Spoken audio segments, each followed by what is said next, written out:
Hello everyone! Today I'm going to cook fish for Uno and Adnan. Nabili ko to ng 140 sa Talipapa. So you can see, kailangan ko pa siyang linisin.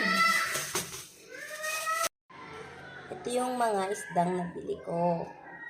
Iba-iba siya, tapos 140 siya sa Talipapa. So, for now, lilinisin ko muna siya.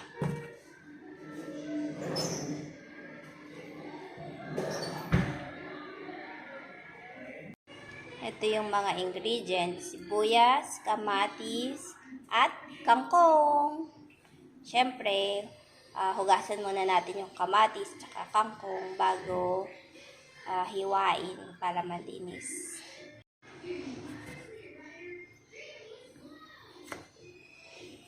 Ayan.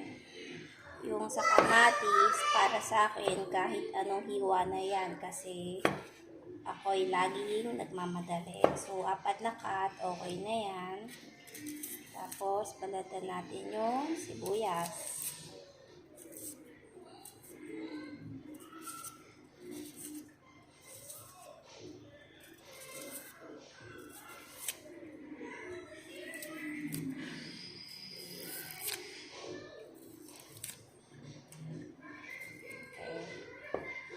Apat na slices lang din. Okay. Then,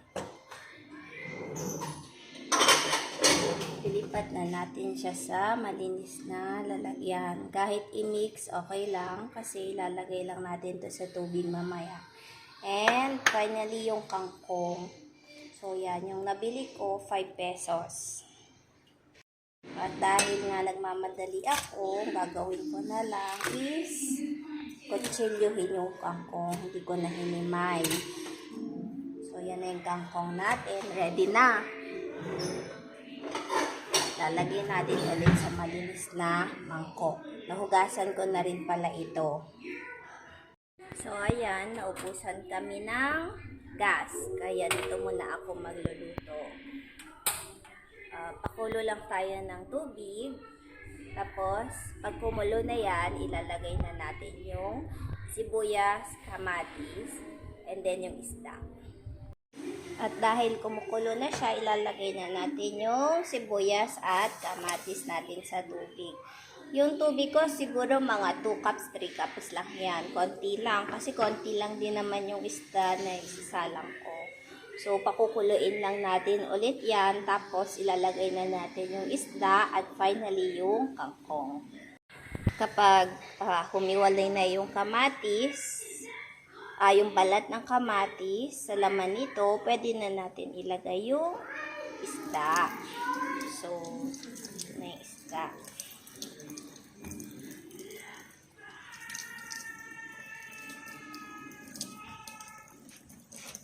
Iba-ibang isda itong nabili ko dyan sa may Talipapa. Hindi ko lang alam kung masarap kasi hindi ko rin sila kilala. Dahil ang budget ko, 140, yan ay binili ko. So, habang kumukulo na, ilalagay na natin yung ating kangkong.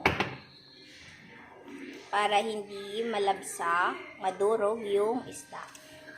Oh, sorry, may nahalong dahon ng sibuyas. Yan.